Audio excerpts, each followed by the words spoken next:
the most fearless performer alive, the man who stood in front of 300,000 people in Buenos Aires and commanded every one of them. The man who walked on stage at Live Aid in 1985 with no rehearsal and no plan and produced the greatest 21 minutes in the history of rock performance simply by being completely himself in front of 1.5 billion people. The man who, by every account of the people who watched him perform, appeared to experience no fear at all, who stepped into the space between performer and audience with the complete certainty of someone for whom that space was the only place in the world where everything was exactly right. That man was terrified of going home to an empty house. This specific fear, the fear of being alone, of the silence that follows a concert, of the specific emptiness of a private life that has not been populated with enough people, was not something Freddie Mercury discussed in public. He discussed his music and his ambitions and his taste and his cats. He did not discuss his fear. The people who lived with him knew it. The people who understood what the parties were for knew it. The structure of the life he built at Garden Lodge, the inner circle, the permanent household, the cook and the personal assistant and the partner who were always there, was the specific construction of someone who could not bear what would happen without it. To understand Freddie Mercury's fear of being alone, you have to first understand what the stage was for him. The stage was not a place of fear. The stage was the opposite of fear. It was the specific place in the world where Freddie Mercury was most completely himself, most at ease, most in control of the relationship between himself and the people around him. On stage, the dynamic was clear. He performed, they received, they gave back. He received what they gave. The circuit was complete. The relationship between Freddie Mercury and a large audience was mutual and structured and entirely legible to him. He knew how to be in it. He knew what was being asked of him, and he had the complete ability to give it. The stage was, paradoxically, the most comfortable place in Freddie Mercury's life, the place where he was most powerful and most present and most free of the specific anxiety that operated in his private hours. Off stage, the structure dissolved. Off stage, the relationship between himself and the people around him was no longer governed by the clear logic of performance. It became the ordinary, complicated logic of human relationships, unpredictable, non-reciprocal, capable of producing the specific silence and emptiness that he spent his private life structuring against. The parties that Freddie Mercury gave have been described in terms of their extravagance and excess. Those descriptions are accurate. They are also incomplete. Freddie Mercury did not want the parties to end. He did not want the guests to leave. The specific difficulty, the emptying of the room, the return to quiet, the transition from populated to private, was something he managed by making the parties last as long as possible and by keeping around him, in the years when the large parties became less frequent, a household that was always populated. Someone was always at Garden Lodge. Someone was always there when he went to sleep and there when he woke up. The household was permanent company, not because he could not be alone in the literal sense, but because the specific quality of aloneness he was avoiding was more specific than the simple absence of other people. The parties were not celebrations. They were the specific construction of a man who needed the room to be full. The guests were not simply guests. They were the specific populating of a space that could not be allowed to become empty. And the household at Garden Lodge, Peter Freestone, Joe Finelli, Jim Hutton, the people who were always there, was not simply a staff and a partner. It was the permanent solution to the specific problem that the parties had been a temporary solution to. The room was always full. The silence was always managed. And on the nights when it could not be managed, Freddie Mercury was afraid. Garden Lodge at 1 Logan Place in Kensington was, by the accounts of everyone who spent time there, one of the most carefully and deliberately populated houses in London.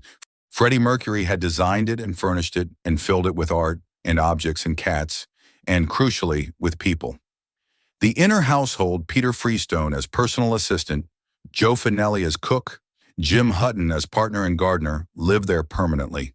They were not visiting. They were the structure of the place. The Sunday lunches that Freddie Mercury became known for, the gatherings of friends and colleagues that happened weekly, that were informal and warm, and that people who attended them have described across the years with a specific quality of remembered pleasure, were not simply sociability. They were the weekly repopulation of the space, the structured community event that kept Garden Lodge from being a large private house with one person in it. Freddie Mercury needed Sunday lunches the way he needed the permanent household, as the specific management of a space that, without the management, would become the thing he was afraid of.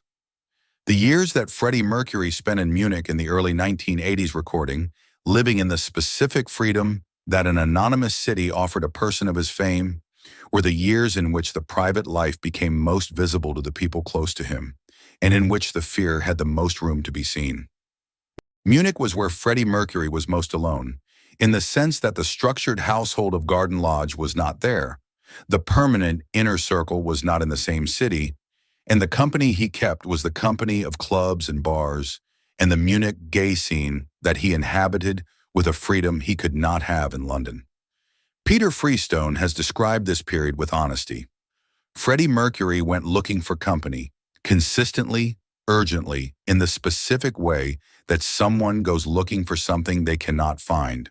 The clubs were full, the company was available, the specific quality of the emptiness he was avoiding was not resolved by any of it, because what he was avoiding was not the absence of other people, but the absence of the specific few people who knew him completely. You can fill a room with strangers and still be alone. Freddie Mercury filled many rooms with strangers. The loneliness persisted.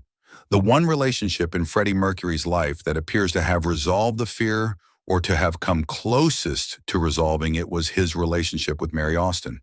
When he said, "The only friend I've got is Mary, I don't want anybody else," he was not being dramatic. He was describing the specific quality of a relationship that had the complete quality of being known, of being seen in the way that requires someone to have been present from before the beginning, to have known you when you were becoming what you became, to carry the knowledge of who you are beneath the performance and the persona and the extraordinary public life. Mary Austin knew Freddie Mercury from 1969, from before Queen, from before the fame, from before the specific version of himself that the world knew.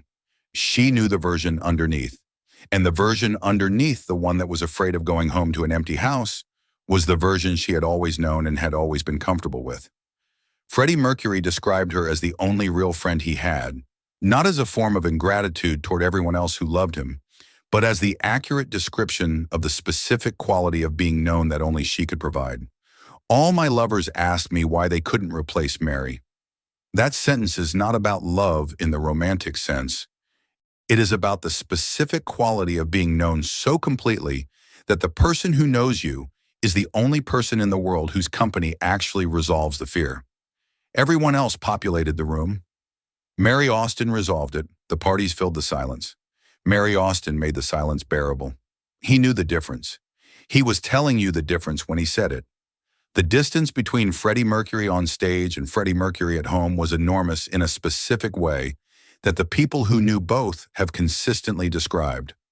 On stage, completely present, completely in control, the specific ease of someone for whom that space is home. At home, warm, funny, generous, devoted to his cats, and underneath, the specific hunger for company that never fully resolved. The performance persona was not a mask. It was real, but it was a specific version of himself available only in the conditions of performance. The rest of the time, the version underneath was present.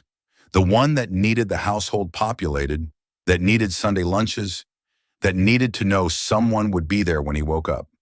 Both versions were him. People rarely are only one thing. In the illness years, the fear took on a different dimension. Not just the fear of the empty house, but the fear of diminishment of becoming someone who needed help rather than someone who gave it, of losing the specific power that had always been his primary resource against the fear. His management of the illness, the privacy, the refusal to acknowledge it publicly until the day before he died, the insistence on continuing to record for as long as his body allowed, was not simply pride. It was the management of someone who understood that the moment he could no longer be the version of himself that could fill a room, the fear would have nothing left to defend against. He kept filling rooms, right up until he could not. Jim Hutton's response to Freddie Mercury's diagnosis, "I would understand if you wanted to leave," Freddie had said. And Jim Hutton had said, "Don't be stupid, I'm not going anywhere. I'm here for the long haul," was not simply the statement of a loyal partner. It was the statement of someone who understood what Freddie Mercury's deepest fear was and was addressing it directly. He was not going anywhere. The room would not become empty. The household would not be dissolved. Whatever was coming, Jim Hutton was going to be there when it arrived. This was, for Freddie Mercury, the most important thing anyone could have said. Not because he feared death in the ordinary way. He does not appear to have feared it in the way that most people fear it. He feared the approach to it through diminishment and isolation. Jim Hutton's sentence, "I'm not going anywhere," was the specific answer to the specific fear, and Jim Hutton kept the sentence. He was there when Freddie Mercury died at 12 minutes to 7 on the 24th of November, 1991. The room was not empty. "I'm not going anywhere."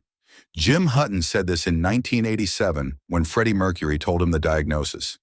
He kept the sentence for 4 years. He was there when Freddie died. The room was not empty. The thing Freddie Mercury had been most afraid of, across all the years and all the parties and all the populated houses, the empty room, the silence, the being alone at the end, did not happen. Jim Hutton made sure of it.